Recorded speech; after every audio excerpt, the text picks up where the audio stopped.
আসসালামু আলাইকুম। ভালো আছেন সবাই? গতকালকে হিথ্রো আন্তর্জাতিক যেই এয়ারপোর্ট আছে, উক্ত এয়ারপোর্টে যেই ভয়াবহ রকমের আপনার বিস্ফোরণ ঘটেছে, এটা খুবই মানে দ্বিতীয় বিশ্বযুদ্ধের পরে আসলে খুবই বিরল ঘটনা।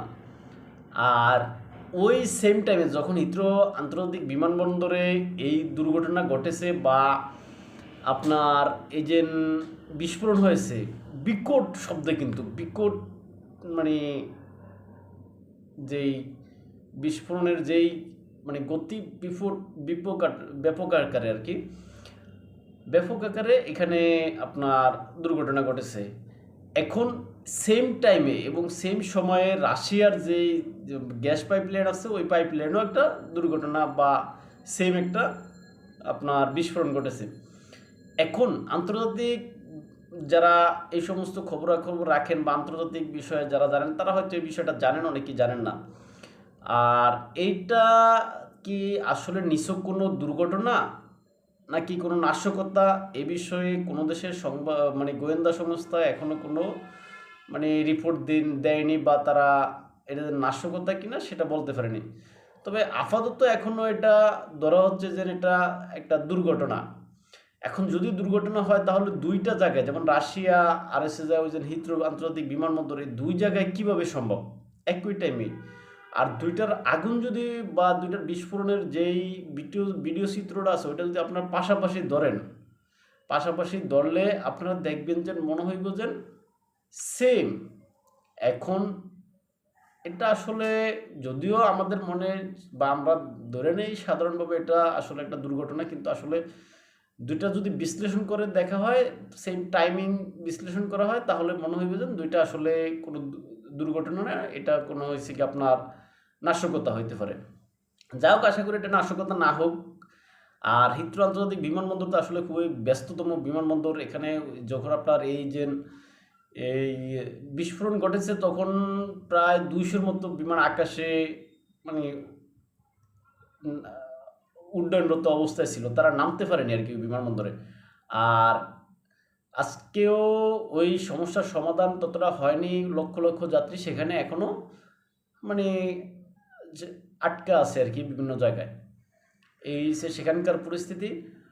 আর এদিকে আমরা একটু মধ্যপ্রাচ্যে যাই। মধ্যপ্রাচ্যে আপনার যেই ডোনাল্ড ট্রাম্পের যে প্ল্যান বা পরিকল্পনা, উক্ত পরিকল্পনা যে আরব লীগ, হ্যাঁ, এটা মিশর আমরা পূর্বে বলেছি মিশর প্রস্তাবিত, আরব লীগ অনুমোদিত, ওআইসির, হ্যাঁ, এখানে সমর্থিত আর কি।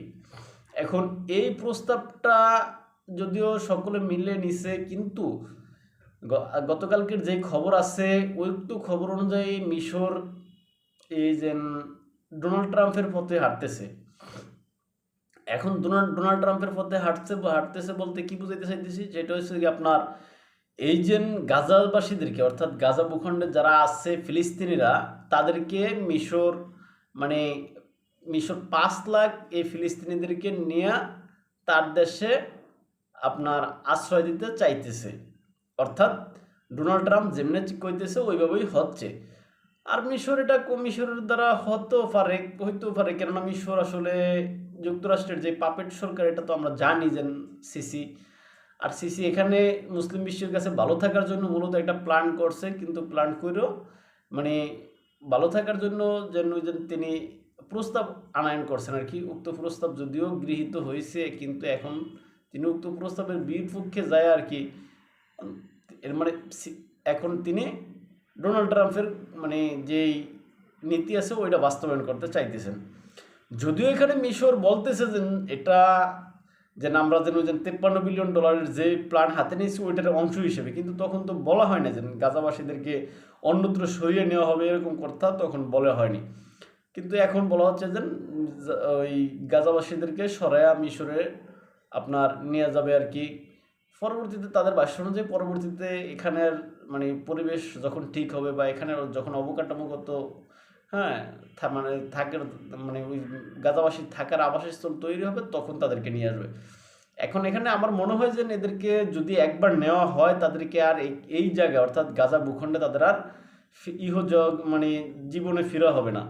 আর এদিকে তো ইসরায়েলের কট্টরপন্থী যে আপনার পররাষ্ট্রমন্ত্রী আছে ইসরায়েল কাটস, ওই ইসরায়েল কাটস তিনি ঘোষণা দিয়েছেন যে গাজাবাসীরা যদি ওই আপনার ইসরায়েলের যে সমস্ত বন্দিরা আছে ওদেরকে যদি মুক্তি না দেয় তাহলে এখানে গাজাবাসীদেরকে মেরে ওইখানকার ভূমি তারা দখল করে নেবে বা ইসরায়েলের অংশ করে নেবে এবং কোনো সময় বা কখনোই জীবনও ফেরত দেওয়া হবে না। এটা হচ্ছে যে ওই কট্টরবাদী, হ্যাঁ, আপনার ইসরায়েল কার্ডসের কথা।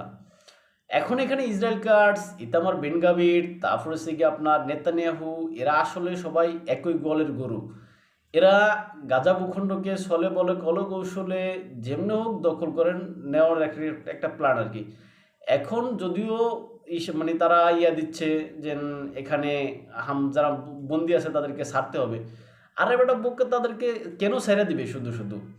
এখানে যুদ্ধবিরতি চুক্তি লঙ্ঘন করছিস তোরা, এখন তোরা লঙ্ঘন করে তোরা কেন আবার এই যে এখানে আবার আলটিমেটাম দিতেছ সেদেরকে ছাড়িয়ে দিতে, ছাড়িয়ে না দিলে তোরা এই জায়গা ভূমি দখল করে আনিবি। এতদিন পর্যন্ত মানে তোদেরকে জিম্মি করে রাখে না, তাও তো তোরা ভূমি দখল করছিস ফিলিস্তিনের, মানে করা কি বন্ধ ছিল? ছিল না, মানে পর্যায়ক্রমে দখল করছই। এখন নাইতে আমরা মানে ধরে নিতে পারি যে যেহেতু হামাস ওই যে 8 অক্টোবর যেই মানে অভিযান পরিচালনা করছে করে তাদেরকে বন্দি রাখছে দেখে এখন নাইতে ইসরায়েল হামলা করেছে, এটা আমরা ধরে নিতে পারি। কিন্তু এর ছাড়াও তো পূর্বে তো হামাস আক্রমণ করে না, তখনও তো ইসরায়েল হামলা করছে।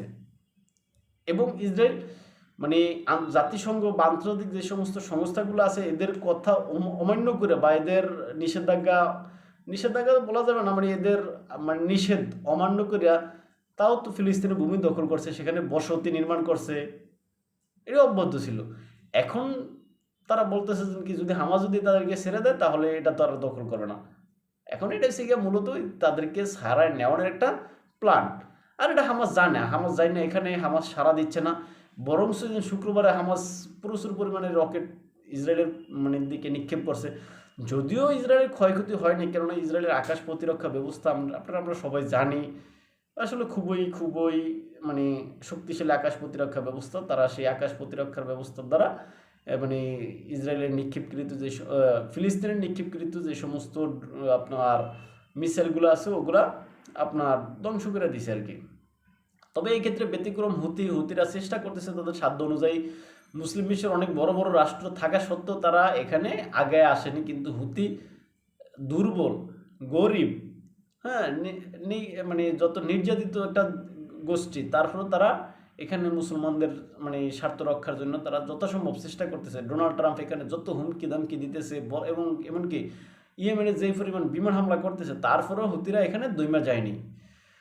অবশেষে মুসলমানদের পাশে এখানে তারা হুতিরা দাঁড়াইছে। তারা এখানে কে শিয়া কে সুন্নি এই ভেদাভেদ করেনি, তারা মূলত মুসলিম হিসাবে পাশে দাঁড়াইছে। তারা সবসময় বলছে গাজাবাসী, এখানে গাজাবাসী বলতে এখানে আমরা জানি শিয়া মানে সুন্নিরই সবাই।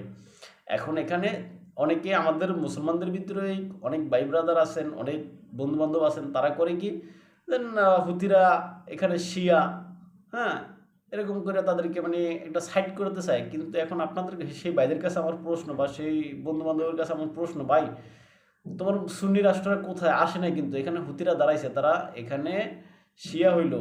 আসলে এই শিয়া সুন্নি এই ভেদাভেদগুলো আসলে পশ্চিমারাই আমাদের ভিতরে বাজায় রাখতে চায়। তাই এই শিয়া সুন্নি এই ভেদাভেদগুলো আমরা ভুলে সকল মুসলমান হিসেবে একে অন্যের পাশে দাঁড়াবো এবং ইসরায়েলের যত ষড়যন্ত্র আছে সকল ষড়যন্ত্র আমরা মোকাবেলা করে গাজা ভূখণ্ডকে তার স্বাধীনতা ফিরিয়ে দিতে হবে এবং দ্বিরাষ্ট্রভিত্তিক যেই এই মানে জাতিসংঘ প্রস্তাবিত যেই সমাধান, উক্ত সমাধান যাতে হয় এই জন্য সকলে আওয়াজ তুলতে হবে। তাই আজকে ভালো থাকুন সবাই, দেখা হবে অন্য কোনো ভিডিওতে অন্য কোনো বিষয়ে। আসসালামু আলাইকুম।